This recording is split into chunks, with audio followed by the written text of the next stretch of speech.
Sa opinion ko, no, pabor ako, pero hanggang doon lang.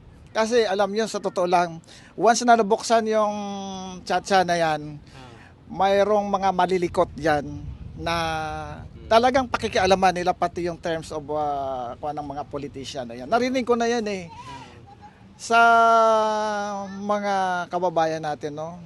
Mapagbantay tayo pagka once na nabuksan ang chatsa, yung economic provision. Huwag tayong pumayag na galawin pa nila yung iba, magkakaroon tayo ng people's power diyan pag ginawa nila yan. Oo. Kasi marami talagang galit na papalitan yung mga terms of office ng mga politician yan, no? Hindi dapat gagalawin yan. Pero sir, Ano? alam ko sir na Ano? may magandang idudulot ito. May magagandang idudulot pero Ano may bang masasabi mo patungkol dito? Ate paliwanag. may maraming magandang idudulot pero may mga consequence yan. Sige.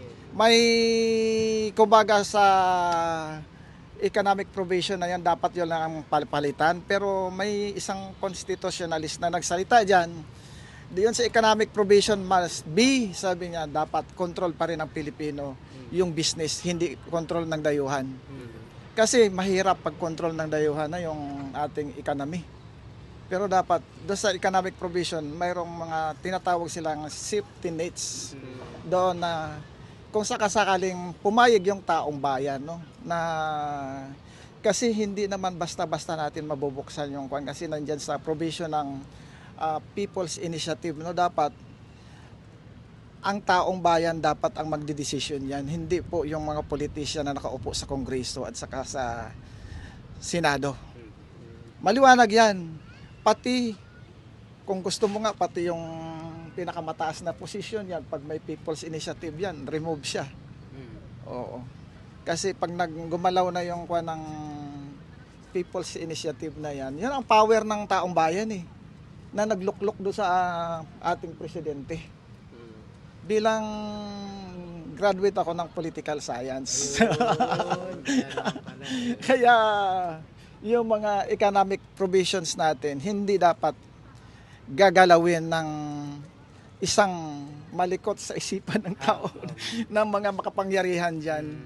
Kaya nananawagan ako sa ating mga kababayan, no, na mga mapagbantay.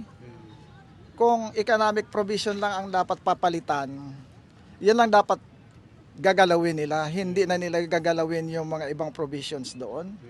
Kasi delikado.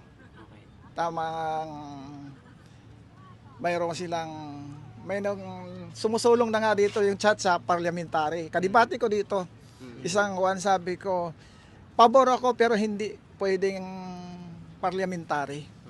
Kung gusto mo, sabi ko, federal form of government, federalism. Doon ako agree. Pero doon sa parliamentary, babalik na naman tayo sa dati. Dating Pangulong Ferdinand Marcos Sr., maganda naman ang kanya, pero yun ang gusto nilang palalabasin na gagayahin nila yung kwan. Walang iba diyan talagang gagaya, kundi yung sumusulong ng yan ang People's Initiative na sumigaw na nga si Senator Amy Marcos na pandaraya sa taong bayan yan. Kasi walang public information education. Samantalang nung pinopropose yung federal form of government, ay may People's Information Education na isinusulong noon yung nakaraang administration diyan nung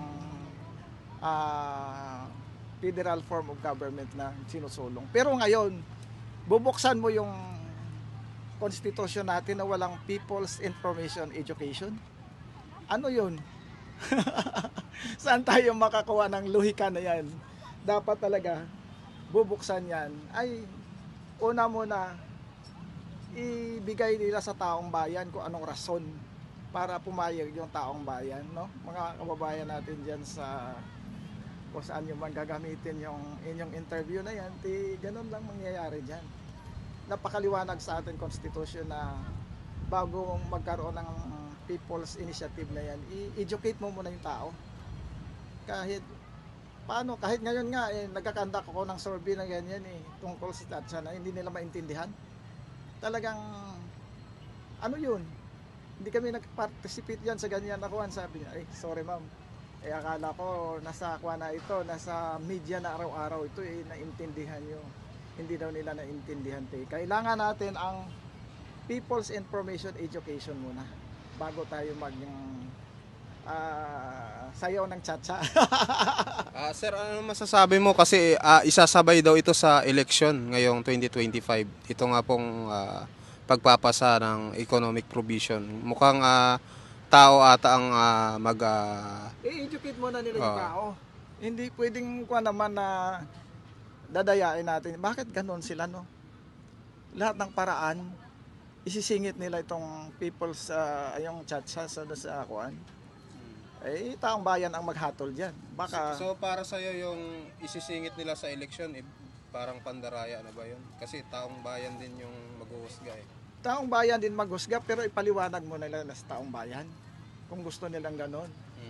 Na wala pang People's Information Education, eh, aywan ko lang, baka may gusto silang ilulutuin dyan.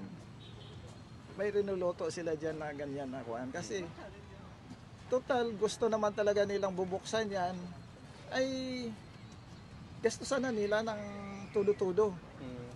May budget naman sila para dyan, di ba? Kagaya ng pasobra nila sa budget ng 400 billion budget yan. Kaya yan. Kung talagang, kasi unang-unang gagamitin nila dyan, yung mga public school teacher o kwan, ikuha nila doon sa ano, sa public school. Gamitan nila ng kwan naman, minsan gamitan nila ng talino. Hindi puro palusot lang tayo, hindi naman pwedeng ganon. Ano tayo, nasa mahirap magsalita dito sa public. May mga termino na dapat igamitan nila ng smooth na paraan na maintindihan ng taong bayan yan. Hindi pwedeng hindi dahil pag nagkaroon ng dialogue yan ay madidiskaril yan. Sa totoo lang, madidiskaril yan kasi yung mga activist ngayon hindi titigil yan. O hindi titigil yung mga aktivista ngayon. Nakikita ko sa Inquirer, ang daming mga nagrarally ngayon against diyan sa tsa-tsa. Pero sir, pabor ka talaga rito rin. Pabor ako sa pabor, kaso lang ipaliwanag nila sa taong bayan. Okay. Oo, i-educate nila yung mga hindi nakaintindi. Pero tayong mga nakakaunawa niyan, okay lang yan. Pero pagka hindi naintindihan ng taong bayan yan, tapos ibato mo sa plebiscite, baka lahat yan, no. Kasi hindi nila naintindihan eh. Oo. Ayan po mga kababayan natin.